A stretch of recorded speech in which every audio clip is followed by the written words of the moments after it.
the 6th of July 2025, whilst I was in Brazil at the BRICS Summit, Lieutenant General Nhlanhla Mkhwanazi, the KwaZulu-Natal Provincial Commissioner of the South African Police, held a media briefing in which he made public serious allegations about the existence and operation of a sophisticated criminal syndicate that has allegedly infiltrated law enforcement and intelligence structures in our country.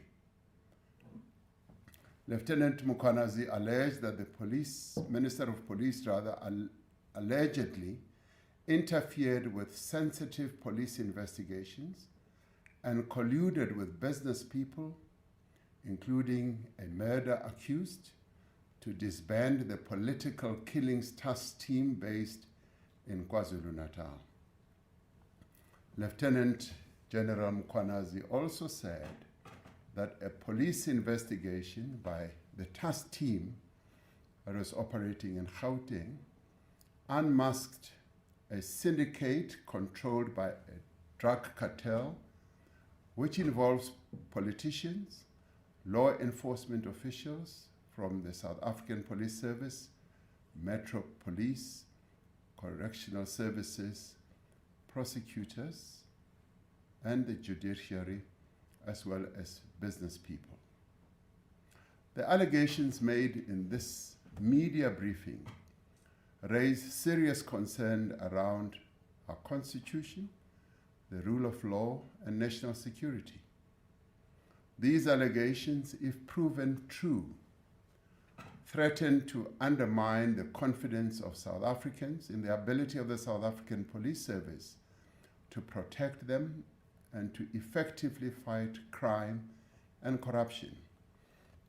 South Africans are concerned about corruption and the rise of criminality in our country, which manifests itself in the killing of innocent people, gender-based violence, gang violence, kidnappings, construction mafia criminality, and in many other ways.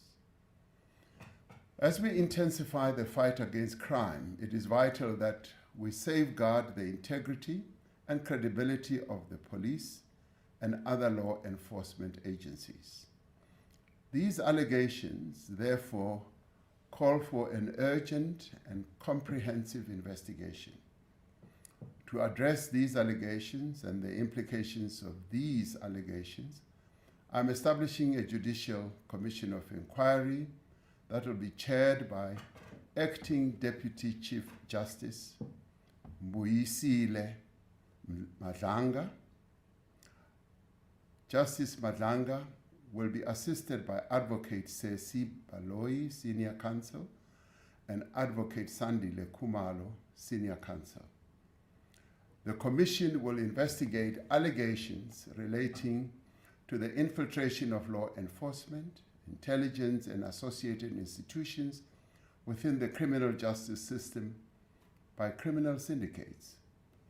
Among the allegations that the Commission may investigate are the facilitation of organized crime, suppression or manipulation of investigations, inducement into criminal actions by law enforcement leadership, commission of any other criminal offenses, and intimidation, victimization or targeted removal of whistleblowers or officials that are resisting criminal influence. The Commission will investigate the role of current or former senior officials in certain institutions who may have aided or abetted the alleged criminal activity, or failed to act on credible intelligence or internal warnings, or benefited financially or politically from a syndicate's operations. These institutions are the South African Police Service, the National Prosecuting Authority, State Security Agency, the Judiciary, and the Magistracy, and the Metropolitan Police Departments of Johannesburg, Ekurhuleni, and Tshwane. The Commission will also investigate whether any members of the National Executive responsible for the criminal justice system were complicit, aided and abetted, or participated in the acts mentioned above. The Commission will be asked to report on the effectiveness or failures of oversight mechanisms and the adequacy of current legislation, policies, and institutional arrangements in preventing such infiltration. It will make findings and recommendations for criminal prosecutions, disciplinary actions, and institutional reform. Once established, the Commission shall consider prima facie evidence relating to the involvement of individuals who are currently employed within law enforcement or intelligence agencies. Where appropriate, the Commission must make recommendations on the employment status of such officials currently employed, including whether they should be suspended pending the outcome of further investigations.